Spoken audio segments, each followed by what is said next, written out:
escalated quickly.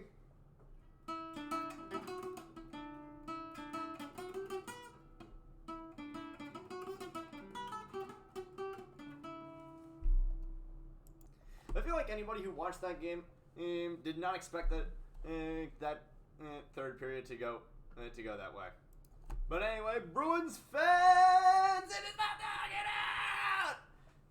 Because that is a 7-1 victory over the Buffalo Sabres. Welcome back to Into the Den, everybody. Well, this was a game. This was indeed a game. A game that honestly we deserved to have a pretty easy one in this game. Although it wasn't really that easy, and we'll talk about it.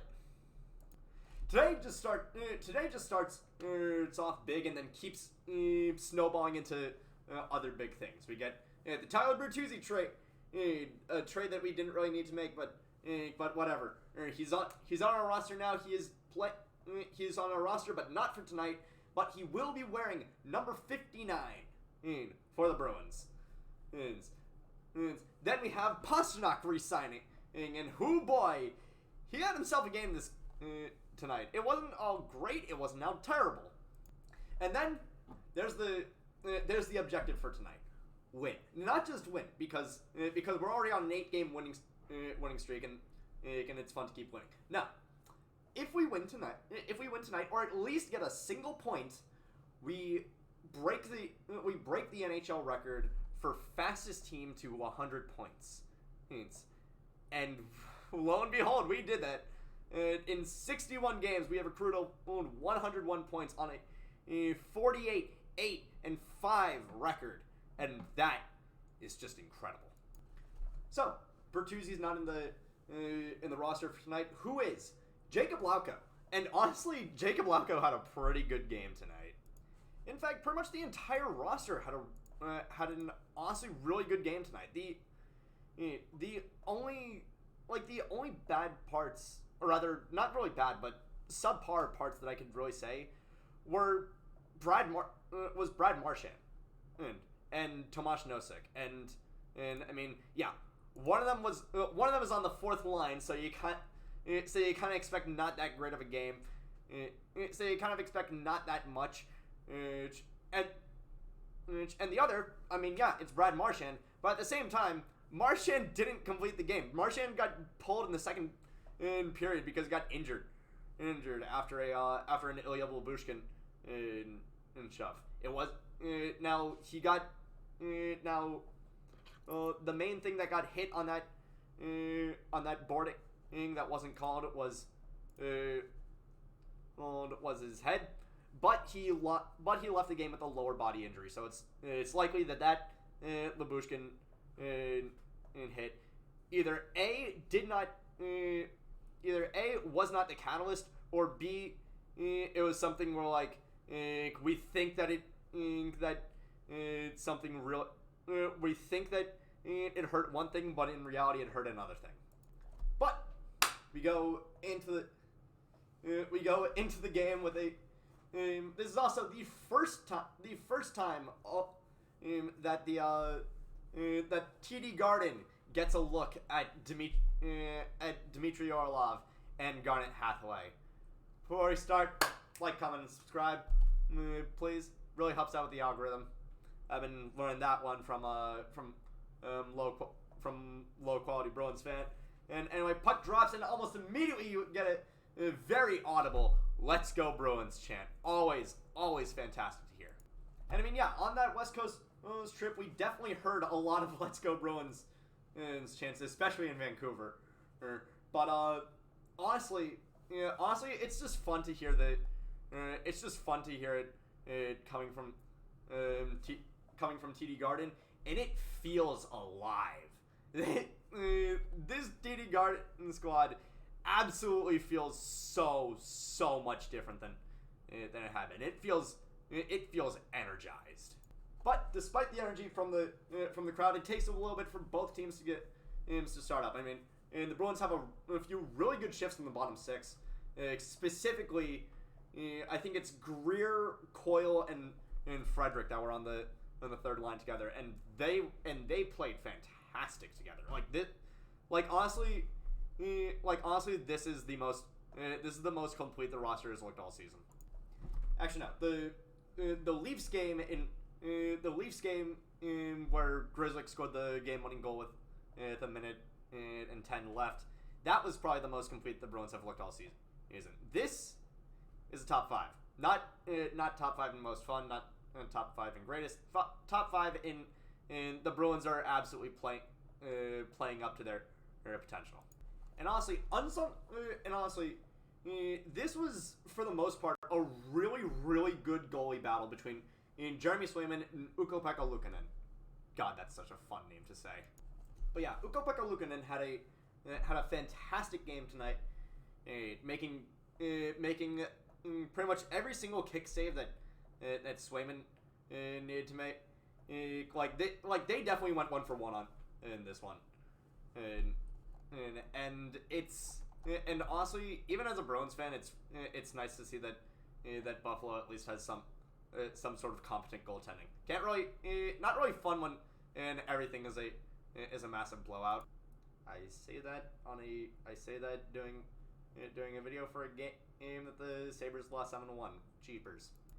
And we go into the first intermission tied at 0, not because the Bruins weren't getting the opportunities. It's because either they weren't capitalizing on them, or Luukkonen was just insane. Case in point, second period. Immediately after the Bruins, immediately after the Sabres kill Clifton's interference penalty, because he took one at the end of the first, near the end of the first. Bruins get a nice breakaway, especially on the checkmate line. And Krejci passes up to Pastrnak. That is money. That is his bread and butter. He is electric from that spot, and Luukkonen makes an insane kick save just to keep the Bruins goosed. Anyway, the Sabres got a really good breakaway. I think off Tage Thompson and Casey Middlestat. I forget, but I feel like honestly there is some. I feel like honestly one of the most underrated defensive forwards for the Bruins over the past couple games. David Krejci. David Krejci's been fantastic on getting back on defense. There was that one 2-on-1 breakaway that he saved against McDavid and I think Darnell Nurse and in the Oilers game, and there was one this game where he saved again, where he interrupted a Tage Thompson breakaway.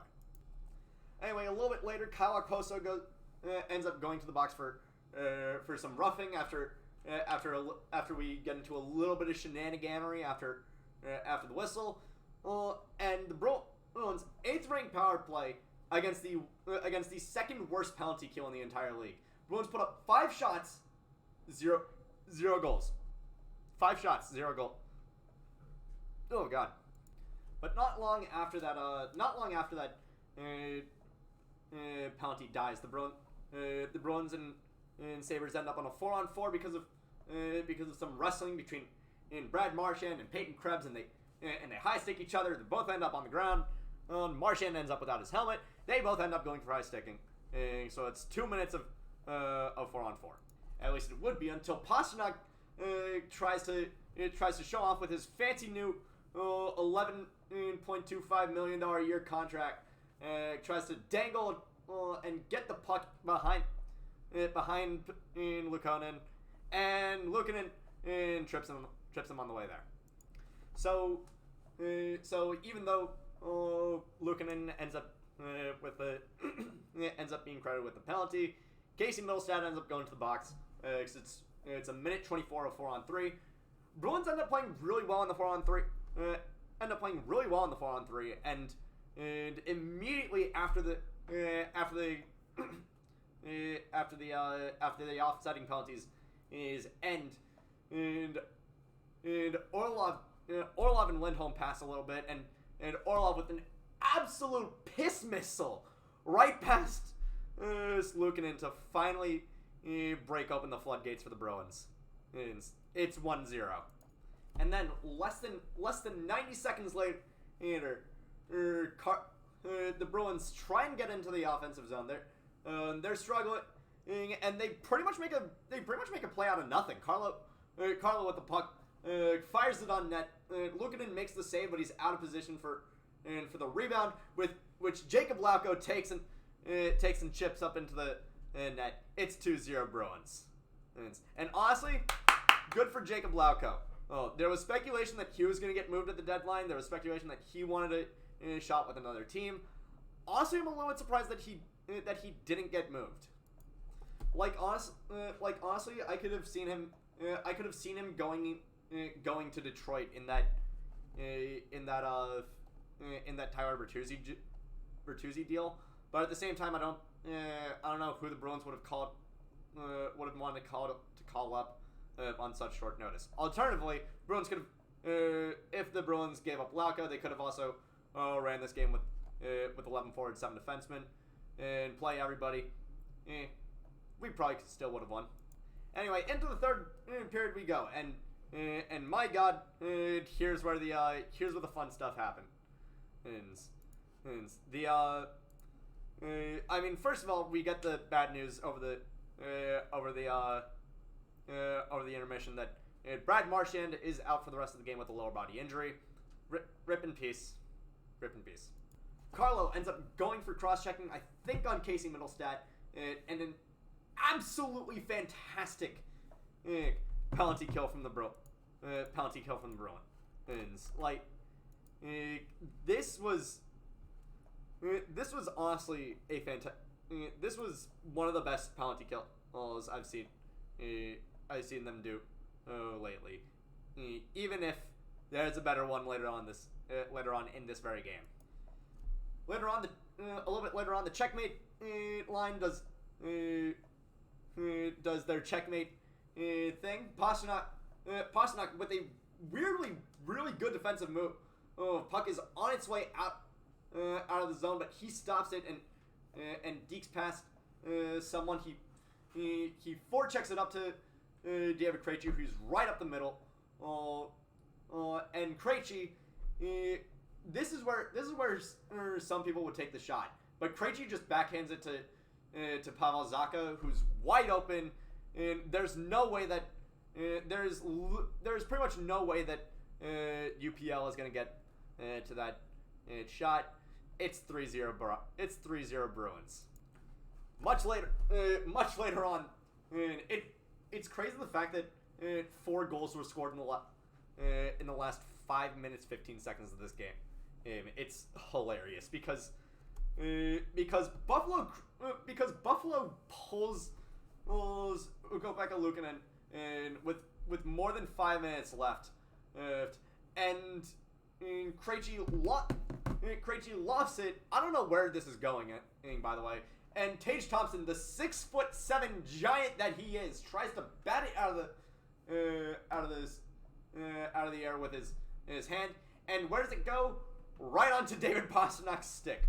Welcome to your 43rd goal of the season, David, and welcome to the Bruins until 2031.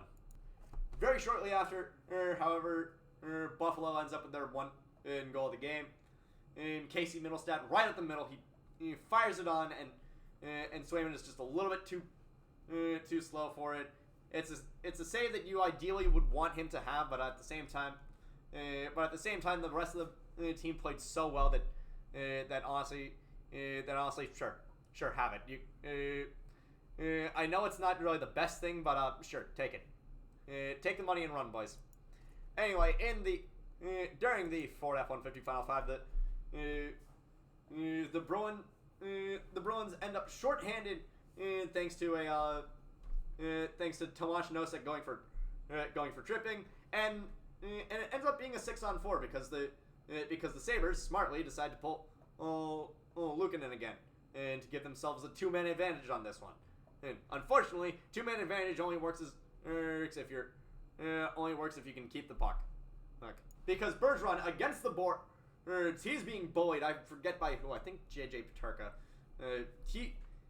He's got the puck. He just yeets it down the way, and it goes right into the net for a 5-1 for 5-1, and that technically counts as shorthanded because actually no, it doesn't technically count. It does count as shorthanded because because you're still on the penalty kill, but it's a shorthanded goal, which means penalty kill's not over.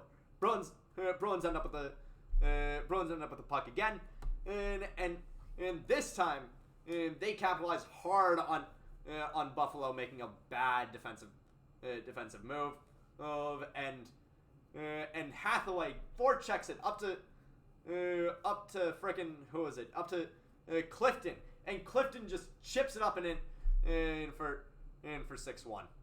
God damn. And that two shorthanded goals being scored on the same penalty kill. Insane. Anyway, in like the last minute of the game, the Bruins, it's clear that Buffalo has just thrown in the towel. The Bruins pretty much walk in with their entire bottom line and bottom D pair, and Jacob Lacko again has the puck on his stick on a rebound, and Ukko-Pekka Luukkonen and can't get it. Honestly, I feel a little bit bad for UPL. I feel like eventually they should have pulled him for Craig Anderson, but at the same time, yeah, it's good to have someone to kick you in the nuts when you need it. Actually, that's probably not bad. Actually, that's probably not a good thing. And that clears up. It clears us past 100 points in 61 games. Holy crap. What a fantastic game. What a fantastic team. This team is just insane. This team, incredible. I cannot stress how much this team has impressed me. Anyway, soak in the vaguely penitentiary looking feel of my dorm room. This is the last you're gonna see it for. This is the last you're gonna see it for a week, for a bit, because it's gonna be spring break starting tomorrow, and I'm going back to my parents' house, and I am not bringing this freaking mega beast with me. Anyway, guys, thank you all so much for watching. I will see you guys on a much grainier video camera on Saturday. Take care.